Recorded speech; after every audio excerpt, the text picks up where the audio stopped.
Hello guys, my name is RC at ngayong araw ay medyo i-review natin ang bagong offering ni Converge, ang Super Fiber X, specifically yung plan nila na Max 1599.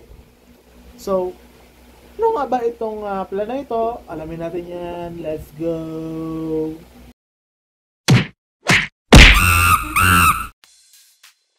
So, sa plan na ito mga kaibigan ay meron tayong mga internet. Yung mga internet talaga. May internet yan which is around 400 Mbps and kung i-check natin sa mga speed test na kukuha naman, okay na rin yan dahil naka Wi-Fi 6 na ang plan na ito. Tama po kayo? Tama po kayo narinig? Wi-Fi 6 powered na ang plan na ito.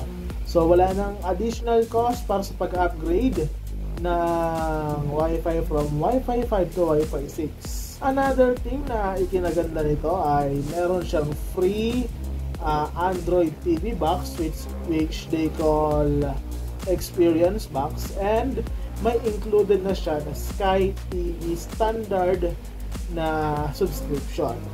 So, ito yung Sky TV standard na subscription. Meron siyang 51 SD channels and 3 HD channels. So, sa kanyang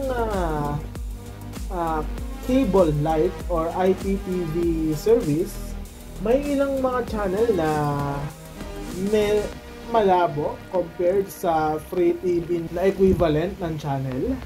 Halimbawa, itong GMA, parang 360 siya, 360p siya instead of 480p. So, sana ma-improve ito ni Converge. And sa exclusive channels na included dito is mostly mga foreign, pero hindi siya yung mga hit channels like HBO, Cartoon Network, etc. Need nyo pang mag-add ng another 99 sa inyong subscription. Pero hindi pa ata pwede. Dahil nagre-request din ako mga kaibigan for an upgrade.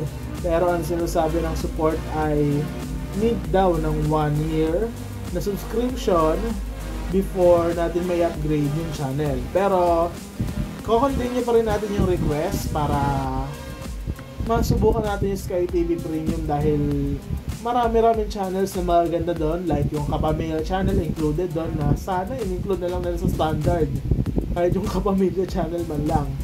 Meron din siyang ilalagay ko yung link sa description ng mga included sa premium channel at sa standard channel. So, ano nga ba yung pros and cons ng subscription na ito ni Converge na Super Fiber X Max 1599? Una, mas mataas ito ng 100 Mbps compared sa Fiber X 1500 for only 99 pesos na additional. Malalaking bagay yan dahil yung 2,000 pesos na subscription ni Converge, yung Fiber X 2000, ay nasa 500 Mbps lamang. So, kaysa mag-add kayo ng 500 for 200 Mbps, but if pumunta ka sa gitna and magbayad ka na mas mura. Another thing is, libre nga yung Sky TV box or the Experience Box, and meron na siyang kasamang Sky TV Standard.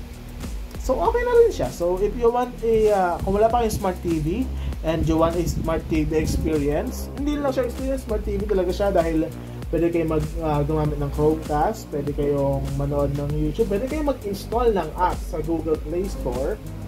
Ayan. May Play Store siya, so pwede kayong mag-download, and meron din siya mga USB ports, so kung meron na kayong movie na naka-download sa inyo, pwede nyo siya i-play, pero need nyo lang mag-install ng file manager. Yun lang naman, pero Android TV things lang naman yan. Madali lang naman mag-install ng mga applications dito. Ang cons lang sa tingin ko is medyo matagal i-deliver yung mga items. Kagaya ng Wi-Fi 6 na actually kakakabit lang ngayong araw, and yung inabot siya ng 2 weeks. Mahigit ata, 2 weeks mahigit. And yung Sky TV, nabot naman siya ng 1 week mahigit. Medyo matagal. Pero, ang magiging problema na lang dyan siguro is yung billing, since kung ang sa tingin ko is kung kailan kayo nag-upgrade, doon magsisimula yung billing. Pero syempre magtatagal mo na isang linggo bago yung delivery. So medyo problem yun.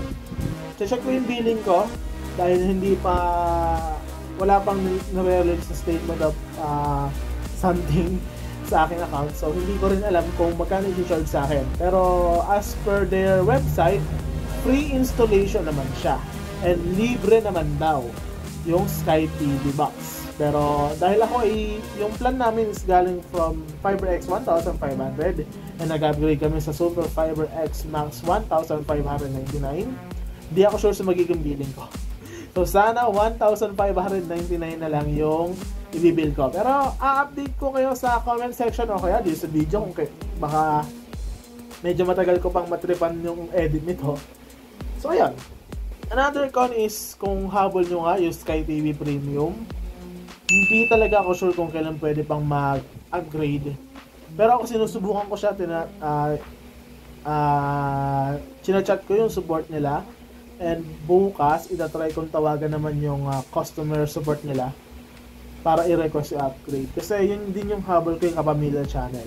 Even though, pwede namang manood via i1 PFC. Pwede naman. Pero ang habol ko is yung parang streamline lang naman. Yung parang, may word din eh.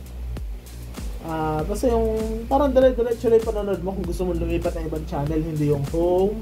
Tapos punta ka sa GMA kunwari. Ayan. Ganyan. Ayun magiging parang sa experience lang naman, dahil 99 lang naman daw ang i-add.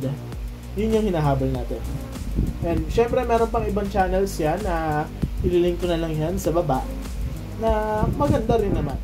Pero in fairness, meron din namang free Blast TV subscription, and hindi naman subscription pero access si Converge.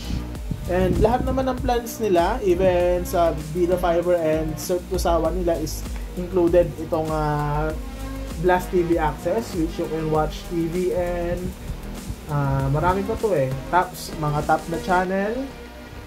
And meron ding Nickelodeon dito and Nick Jr. And meron din silang video on demand. Pwede kayo manood ng movies and series. So ayun ang ating short review with my 1 week of experience sa Sky TV and ilang oras lang sa 400 Mbps. In fairness, sa ngayon naabot niya pa yung 400 Mbps na speed. Pero syempre, baka itatesting pa rin natin yan in the coming days. Pero sa experience ko naman before with FiberX 1500, which is 300 Mbps siya nung huli kong gamit, stable naman yung internet speed niya at 300 Mbps. Ang magiging problema niya lang siguro is yung Wi-Fi, dahil iba na yung gamit naming Wi-Fi. Meron na kaming hiwalay na router. So more on nakasaksak na siya. Nakasaksak na yung may nakasaksak na router doon sa router modem. So ito yung ginagamit natin ng pang Wi-Fi, which is TP-Link Archer AX55. Mas malakas siya magbato ng Wi-Fi kaysa doon sa Wi-Fi 6. Tested ko na rin yan. So yun, ano masasabi niya mga kaibigan sa ating subscription? Comment nyo na yan sa baba, and kung may katanungan kayo, pwede nyo i-comment dyan. And that's for now. Thanks for watching, and we'll see you again on my next video.